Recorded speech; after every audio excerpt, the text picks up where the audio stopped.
So what's up mga tol, ayan. So nandito na naman tayo. So medyo natagalan tayong mag-upload ng bagong video kasi nga di tayo nakapag-video kasi busy tayo. So inintay ko pa kasi itong ECU nitong ginagawa natin para ma-check talaga natin kung tama ba yung troubleshoot natin, kung sira ba talaga yung ECU o hindi. So matagal siyang dumating.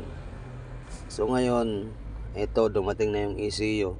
So isasalpak na natin yan kung gagana na ba itong motor na ginagawa natin. So kita nyo, binakbak natin yung wire, chinik natin isa-isa kung walang putol. So ang pag-check naman ito, ginamitan natin ng continuity.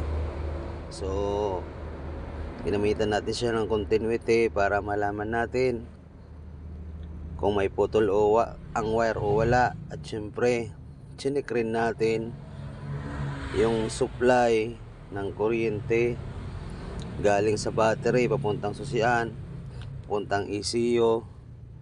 So yan, lahat ginawa natin yan para ma-check natin ng maayos kung sira ba talaga yung ECU natin. So yun yung mga ginawa natin doon sa dito sa unang video na to. So inaisa-isa natin lahat ng wire, chinik natin lahat ng socket, chinik natin lahat ng pwedeng magkaroon ng problema. So wala tayong ibang nakitang problema. So kaya nagdesisyon tayo na orderan na lang natin ng ECU. So yan, mapapansin nyo dito sa banda na to, check natin kung meron bang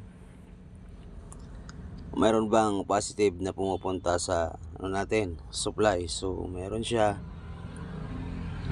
So napansin nyo naman yung wire natin talaga naman sobra kalat-kalat na kasi nga gusto natin talagang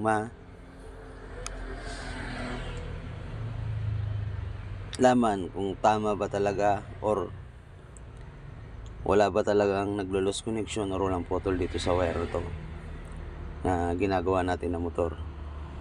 So ngayon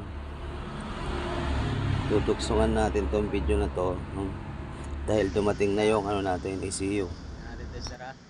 So naka-positive tayo, kinahanap natin yung negative. So wala siyang ground. Magkakaroon na lang siya ng ground. So ito, naglagay tayo ng wire, ayan, galing sa dilaw.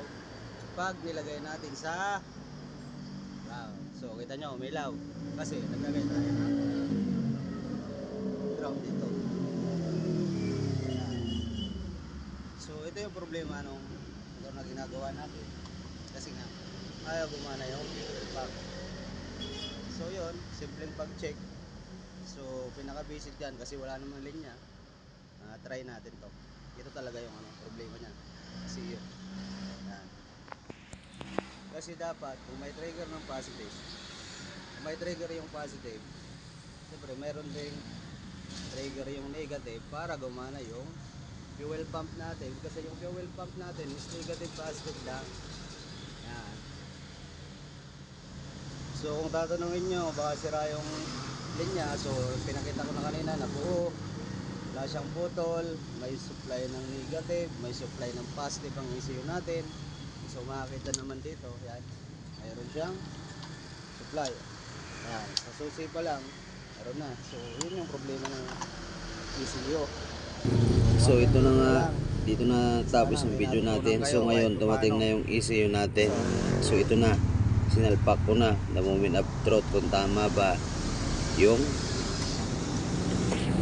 troubleshoot natin. So susi o start. So yun, wonder na siya. So hanggang dito na lang muli ang ating video. Yan, maraming salamat nga pala sa patuloy na sumusuporta sa aking channel. Yan, maraming salamat sa inyo. So hanggang dito na lang ating video. Hanggang sa muli.